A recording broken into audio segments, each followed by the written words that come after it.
тавре хабар дода будем вобаста ба иҷрои фармони президенти ҷумҳурии тоҷикистон дар бораи ба эҳтиёт рухсат додани хизматчиёни ҳарбие ки муҳлати муқаррар гардидаи хизмати ҳарбиро адо намуданд ва даъвати навбатии шаҳрвандони солҳои таваллуди 1994-2003 ҷумҳурии тоҷикистон ба хизмати ҳарбӣ аз рӯзи гузашта дар саросари ҷумҳурӣ маъракаи даъвати ҷавонон ба сафи қувваҳои мусаллаҳи мамлакат оғоз гардид.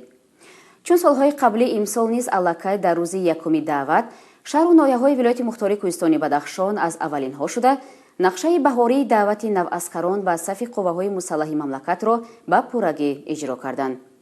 дар навбати худ бештар аз 1200 нафар ҷавонони ватандӯст аз вилояти Хатлон низ аллакай ба сафи қувваҳои мусаллаҳ пайвастанд. аз ҷараёни гусарӣ бо тантанаи ҷавонон ба артиш ҳамкорони мо аз шаҳрҳои Хоруғ ва Бохтар гузориш медиҳанд.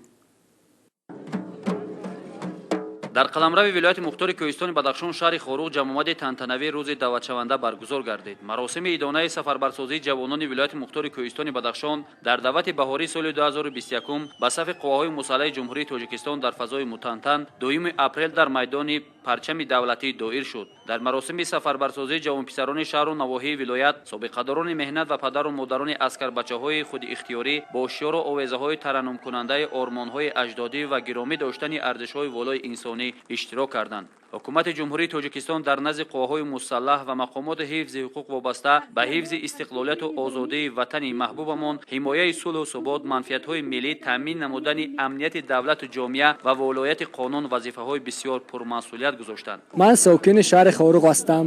бо хоҳиши худ имрӯз ба аскарӣ меравам.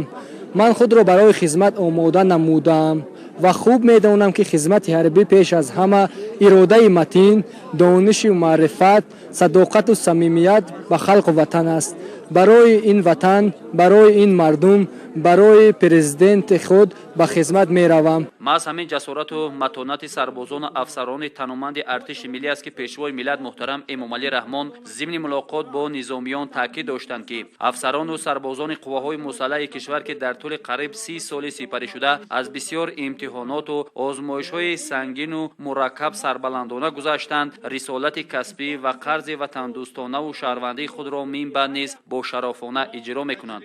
аз ин лиҳоз ҳар як ҷавони ҳимматбаланди зодаи истиқлоли кишвар бояд қарзи шаҳрвандии худро дар назди давлату миллат бо хизмати содиқона ва рафтори намунавӣ баҳри суботи комили Тоҷикистони азиз равона созад. баъди мулоқоти сарфармондеҳи олии қувваҳои мусаллаҳи ҷумҳурии Тоҷикистон генерали артиш муҳтарам Эмомалӣ Раҳмон бо фаъолони вилоят моҳи августи соли гузашта собит гардид ки ҷавонони шаҳру навоҳии вилоят дар иҷрои рисолати ватандорӣ устувор буда маротибаи шашум аст ки дар миқёси ҷумҳурӣ аввалин шуда аз иҷрои даъвати баҳорӣ мужда медиҳанд. дар курси якуми магистратура таҳсил менамудам.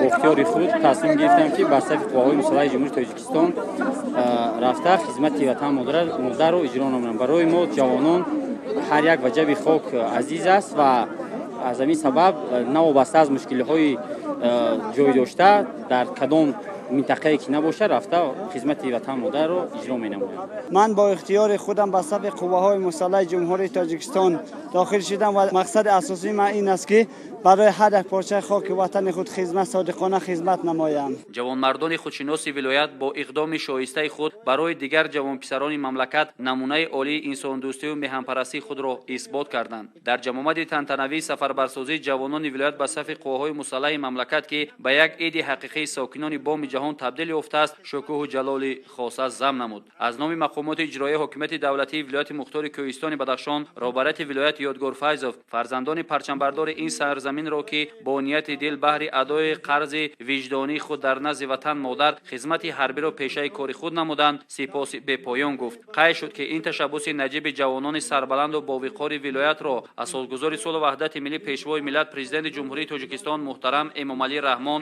борҳо барои дигар шаҳру навоҳии ҷумҳурӣ намунаи олии ватандӯстӣ маънидод карданд. ман имрӯз сардори риёсати имории вилояти мухтори кӯҳистони Бадахшон ҳастам ва фарзандам Мардов Абдулло Одинашоевич донишгоҳи давлатии шаҳри Хоруғро бо баҳои 5 хатм намуд ва аз он ифтихор мекунам ки соҳиби маълумоти олӣ гардид ва имрӯз фарзанди ман дар магистратура хонда истодааст ва зарурият шуд пайдо шуд ҳамин хел имконият ки имрӯз манфиати давлату миллат аз дигар манфиатҳо болотар меистад ва фарзанди ман бо хоҳиши худаш ихтиёран ба сафи қувваҳои мусаллаҳи ҷумҳурии Тоҷикистон равона мегардад.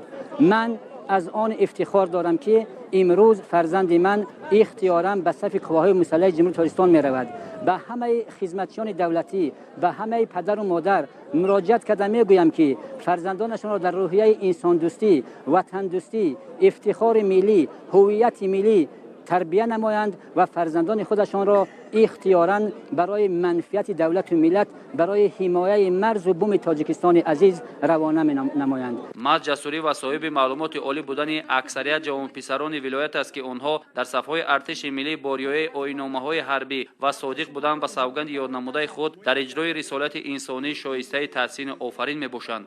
مراتبه ششم است که شورای سال 2018 تا به امروز جوانان ولایت در دعوت‌های بهاری و تیرماهی همساله در اجرای بیچون و چرای فرمان سرفرمانده عالی قواهای مسلح مملکت گنرال ارتش محترم امامعلی رحمان در نزدیکترین فرصت سربلندانه و صفتناک اجرا می‌سازند. من ساکن نویه شغنان امروز افتخار از اون دارم که فرزندم در قطار دیگر عسکر بچگان خود اختیاری به صف قواهای مسلح جمهوری تاجیکستان سفربر کرده می شود و با اطمینان کامل گفته می توانم که فرزندم سربلندانه خدمت را ادا نموده هر یک مرز و بوم وطن خود را صادقانه حفظ می نماید و شکرگزار آن هستیم که در دولت تاجیکستان زندگی میکنیم که دولت ما همه وقت صلح و آباد و آرام است. این افتخار مادران تاجیک است. این از آن گواهی می‌دهد که پیوسته گذراندن کارهای تشویقاتی و ترغیباتی میان ختم کنندگان صنف‌های بالای مؤسسات تحصیلات میانه عمومی شهر و نواحی ولایت و مسئولیت بلند والدین دعوتشوندگان است که در پرتو سیاست سازنده حکومت مملکت برای حمایت مرز و بوم مقدس کشور کمر همت می‌بندند. با خواهش خودم می‌خوام که امین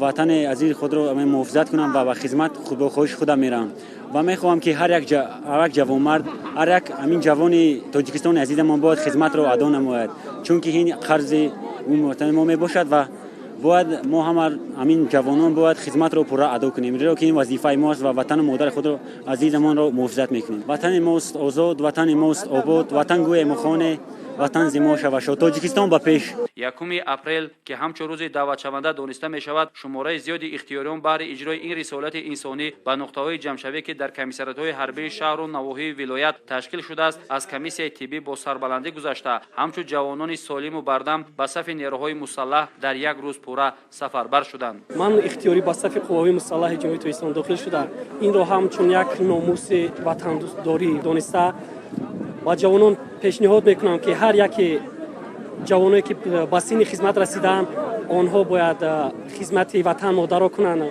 و صف قواهای مسلح داخل شوند. حفظ مرز و بوم وطن این برای هر یکی ما شرف و ناموس است. از جانب مسئولین کمیسیای دعوتی بهترین طبیبان و متخصصان صحوی جلب شدند که از میان دعوتشوندگان واقعا جوانان سالم و بردم را انتخاب و به خدمت عسکری سفربر کنند.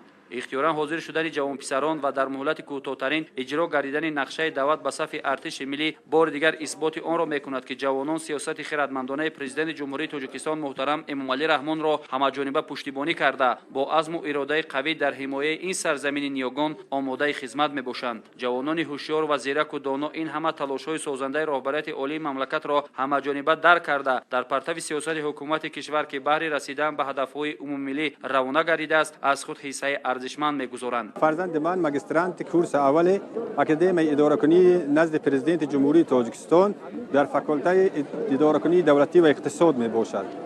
با خواهش خود با عریضه خودش امروز به خدمت مادر وطن رفتنی است و من بسیار خرسند هستم که البته برای آنکه ما صلح و ثبات وحدت ملی خود را پایدار نگاه داریم، البته فرزندان ما باید قرض فرزندی خود را در نزد وطن ادا کنند. تلاش‌های خسته‌ناپذیر سرفرمانده عالی قواهای مسلح مملکت گنرال ارتش محترم امامعلی رحمان بود که قواهای مسلح را در زیر خیمه در جای خالی تأسیس داده آن امروز به یک ساختار منظم و معاصر و مقتدر و با اعتماد دولت و ملت تبدیل یافته است. امروزها بدوباش افسران و عسکران و تامینات پایگاه مادی و تکنیکی حامیان استقلال به مراتب بهتر و خوبتر گردیده در این سهم مشکلات موجود نیست. من علی فخرمرزا اختیاری از ناحیه مرغاب باز خدمت مادر وطن میروم. ما جوانای ناحیه مرغاب تاجیکستان را مثل مادر دوست می‌داریم. ҳамин аст ки имрӯзҳо фарзандони ноҳияҳои дарвозу мурғоб, ишкошиму шуғнонванҷу рӯшонрошқала ва маркази маъмурии вилоят шаҳри хоруқ бо дарки баланди масъулиятшиносӣ дар як рӯз бари ҳимояи ватан модар сафарбар шуданд. аз ин рӯйдоди фарафизои худихтиёрон модарони сарбаланди вилоят бори дигар боварӣ ҳосил менамоянд ки ҷигарбандони ба камол расонидаашон чун сипари боэътимод дар иҷрои ӯҳдадориҳои ҳарбии худ содиқ мемонанд. падару модарони вилояти мухтори кӯҳистони бадахшон аз он ифтихор ва меболанд ки фарзандони онҳо дар қатори дигар ҷавонони шуҷои меҳан хоки муқаддаси кишварро аз хатарҳои эҳтимолӣ ҳамаҷониба ҳифз менамоянд, зеро таъмини амнияти давлат заминаи асосии ҳаёти осоиштаи мардум ба шумор меравад. хушбахтии модарони тоҷик дар он аст ки мо дар фазои сулҳу субот зиндагӣ карда истодаем. даъвогӯи он ҳастем ки фарзандони мо ватанамонро ҳифз мекунанд. ман умедвор ҳастам ки фарзанди ман хизмати модар ватанро адо намуда сеҳат саломат ба пеши ман бармегардад. ҷавонони сафарбаршуда аз оилаҳои зиёӣ ва кормандони сохторҳои давлатӣ бошад 36%-ро ташкил медиҳад. дар ин рӯзҳои фирӯзи баҳорӣ ба ҷавононе ки курсҳои махсуси ронандагиро дар ташкилоти ҷамъиятии мададгори мудофиаи вилояти мухтори кӯҳистони бадахшон гузаштанд, дар вазъияти идона шаҳодатномаи ронандагӣ тақдим шуд. خدمت وطن برای هر یک جوانمرد شرط و ضرور است و هر یک پاره خاک وطن برای ما مقدس است و هر یک شهروند باید خدمت کند. عیان گردید که اکثریت سفربرشدگان از اویله‌های زیویی بوده، بیشتر اختیاریان دارای معلومات عالی کسبی میباشند که در ادا کردن قرض وجدانی که یک سال پیش بینی شده است برای خود مکتب دلیری و مردانگی میشمارند. بعد ختم دانشگاه ملی فاکولته حقوق شناسی تصمیم گرفتم که با خدمت مادر وطن بیایم. برای حمایت مردم وطن تیارم و سربلندانه خدمت خواهیم کرد. من رحیم سرافروز احمدویچ، کارمند مقامات پروکراتوری ولایت مختار کوهستان بدخشان، خود اختیاران به سر قواهای مسلح جمهوری تاجیکستان برای خدمت به خلق وطن آمدم. جمعآمد تنتنوی گسیل جوانان ولایت مختار کوهستان بدخشان با تهیه برنامه جذاب وطن دوستانه هنرمندان اصیل ولایت مختار کوهستان بدخشان حسن دیگر بخشید. با پیشداد سرود و ترانه‌های دلاشوب، رقص و بازی اسکر بچه‌های نودعوت شده و والدین آنها به دعوت بهاری دلیران متین اراده ولایت مختار کوهستان بدخشان به صف قواهای مسلح انجام بخشید.